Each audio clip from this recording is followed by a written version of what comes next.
All right, welcome back to another video, y'all. Let's see how long my thing's gonna record, man. These devices be running out of space as fast. They ain't really nothing on here.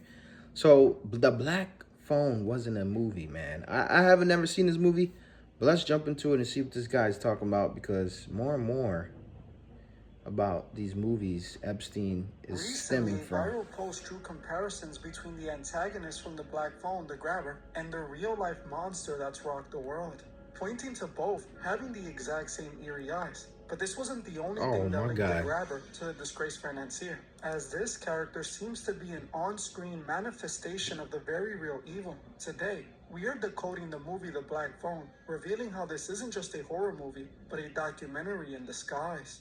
Released in 2021, The Black Phone follows 13-year-old Finney, kidnapped by a masked killer known as the Grabber. Taken to a dark, soundproof basement, Finney is forced into a disturbing Soundproof game called basement is Naughty Boy. crazy. The Grabber sets a trap. He leaves the basement door unlocked while pretending to sleep upstairs. He then waits for the victim to attempt an escape. The moment they do, the Grabber, who was wide awake the whole time, intercepts them. In his twisted mind, they're now a naughty boy, giving him the excuse to punish them until they pass out. Right. This was his diabolical cycle. In the movie, Finney communicates with the spirits of past victims through a supernatural phone, eventually defeating the Grabber and escaping. But while the movie has a happy ending, the same can't be said for the victims of the real-life Grabber. You cannot deny that this character has the exact same eyes as the wickedest man to ever live. I don't think this was a coincidence. Bro, he's one of the wickedest man that ever lived.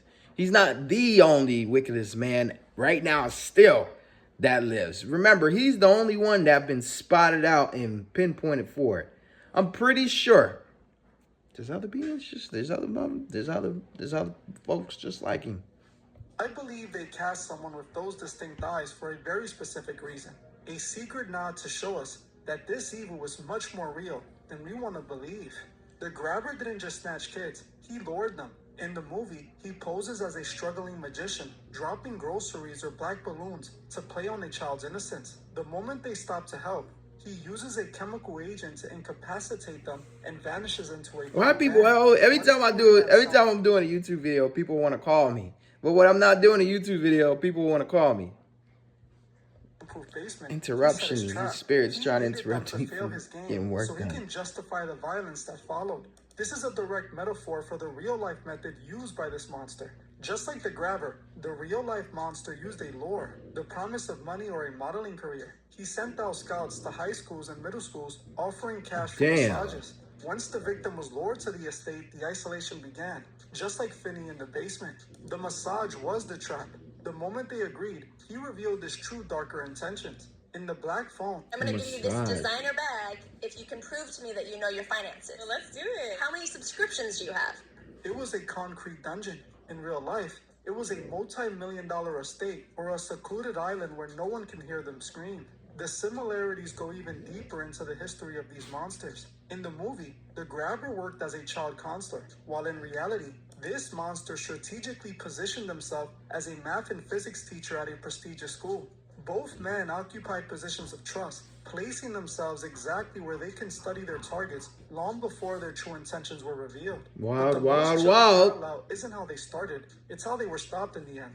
In The Black Phone, the Grabber is outsmarted by the very victims he tried to silence. His past victims reached through the veil to tell Finney exactly how to stop him. In the real world, the truth was finally revealed when the survivors stood up and exposed the network. Their bravery led to the second and final arrest that ended his reign for good. Whether it's on a movie screen or in a courtroom, the message is the same. The truth always finds a way to call out from the darkness. But the similarities don't stop there. We also have to look at the symbolism behind the creepy mask he wears. In the movie, the Grabber wears a multi-part mask that he consistently swaps out. One for smiling, one for frowning, and one with no mouth at all. He literally changes his face depending on the game he's playing.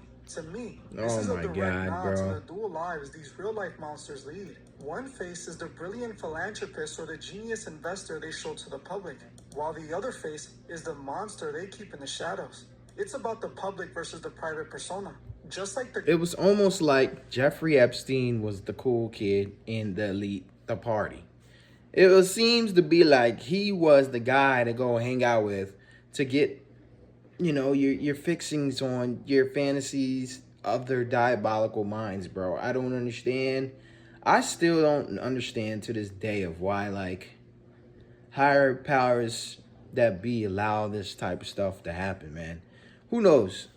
Great villain. Grabber used magic tricks to appear harmless. This monster uses wealth and science to mask his true intentions. There is also the character of Max, the Grabber's brother who lives in the same house but claims to be completely oblivious to the kidnappings happening right under his feet. He's obsessed with solving the crimes while the victim is literally in his basement. Now, how many times have we seen this in the real world? The business partners, the socialites, and the family members who claim they saw nothing while the unthinkable was happening right in front of them. They want us to believe the black phone is just a scary ghost story. I understand why white people have so many wrinkles. When you look at the mask, the enablers in the house, and the magician's lore, you realize the phone isn't the only thing that's connected to another world. This movie wasn't just made to scare us. It was made to show us the blueprint of how they operate in plain sight. We have to ask ourselves, why are these stories even made in the first place? Who is behind these narratives that mirror real-world monsters so perfectly? When I looked into the source, I found something very interesting. The Black Phone is based on a story by Joe Hill. If that name doesn't ring a bell, he is the son of the most famous horror writer in history, Stephen King. Now, why is that connection Look at this guy's face. Stephen King once infamously tweeted Stephen King that the definitely is a Klein list was as real reptilian. as Santa Claus and the Tooth Fairy. He dismissed the reality of these victims as a fairy tale. Many saw this as more than just a Reptilian ass, disrespectful you can tweet. see it, They boy. saw it as a red flag. Why would someone go so far out of their way to claim the...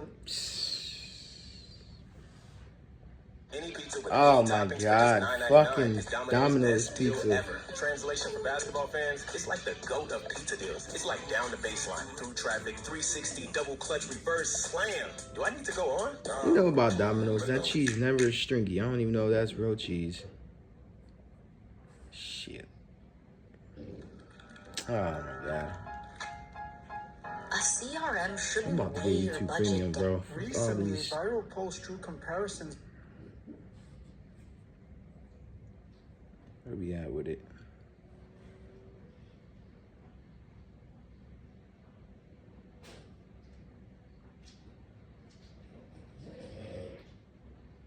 What's being hidden?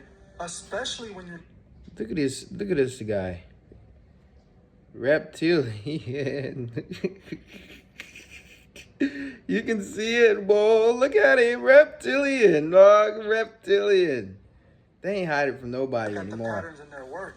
From the Black Phone. I got to them Stephen shades on King's It, from where a fucking monster feeds on the So fear They of Live. children in a sewer dungeon, or the Institute, where gifted children are kidnapped for their powers, or even the shadowy groups in the Shining universe who hunt kids to drain them. There is a dark, consistent pattern here. When the person writing these stories tells you that the real-world evidence is a fairy tale, you have to ask, is he writing fiction, or is he showing us what he knows? He's showing us what he A knows. full video into the world of Stephen King and The Shining is definitely needed. If you want to see that, comment The Shining below. And if I see enough of you interested, I'll make sure that's the next video.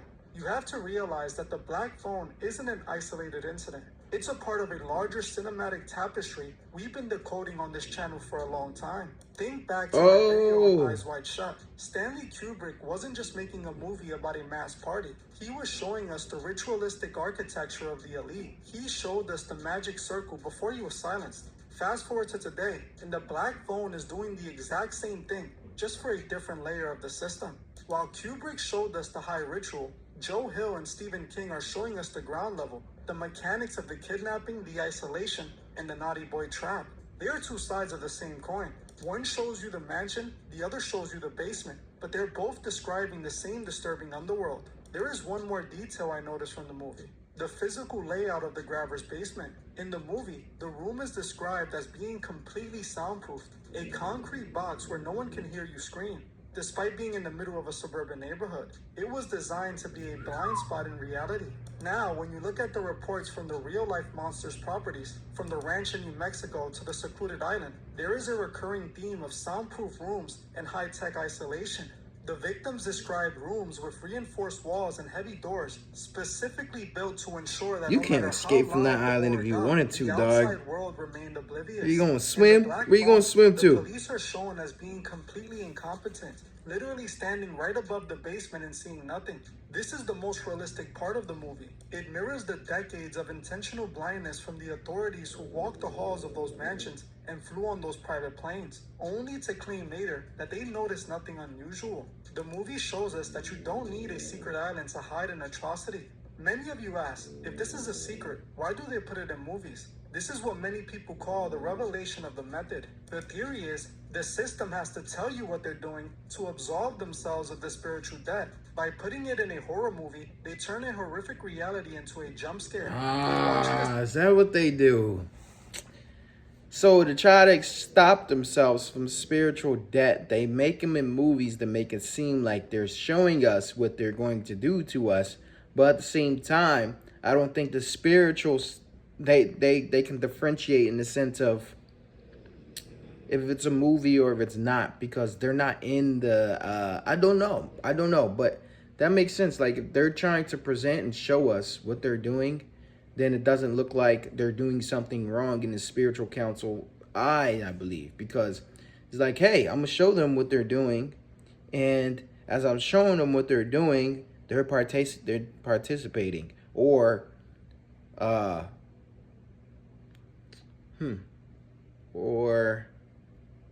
don't know, I can't grasp it right now.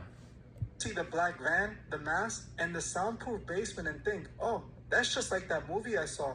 They are desensitizing you. They are turning your intuition into entertainment so that when you see the real world evidence, when you hear about the disgraced financier or the private island, your brain dismisses it as a loony theory or a fairy tale, exactly like Stephen King's tweet tried to do. Remember, in the February documents, we saw plenty of connections between that world and Hollywood, showing these movie plots could Harvey theoretically Weinstein. be inspired by real life evil. The pattern is becoming too loud to ignore. From the sewers of Derry and It, to the shine being drained from children, to the grabber in the black phone, these stories are obsessed with the same theme, the theft of innocence. When a writer with a global Oh my platform God, says, reptilian, dog. Look at it, dog. We can't unsee it. Look at that there. Look at that right there. These niggas is... Look, hold on. We gonna do this real quick, cause we gonna just go right here real quick. This is why this website's so important. Go back to my videos. This is a girl reptilian. This is, and these are draconian. They're more dragon-like. But Stephen King is more of a reptilian face. Or maybe he's draconian. Look at that. Yeah, he might be a draconian. Yeah, he's...